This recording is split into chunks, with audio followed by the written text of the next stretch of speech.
আসতে চলেছে সান বাংলায় আরো একটি নতুন ধারাবাহিক, যার নাম কোন সে আলোর স্বপ্ন নিয়ে। ধারাবাহিকে প্রধান নায়কের চরিত্রে থাকবেন অভিনেতা তথাগত মুখার্জি, অন্যদিকে প্রধান নায়িকার চরিত্রে থাকবেন অভিনেত্রী পায়েল দে। এই জুটিকে শেষবার দেখা গিয়েছিল দেশের মাটি ধারাবাহিকে।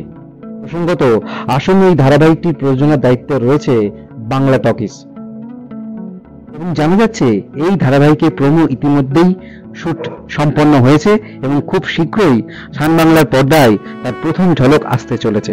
এবার দেখা যাক তথাগত মুখার্জি এবং পায়েলদের এই জুটি কতটা দর্শককে আনন্দ দিতে পারে।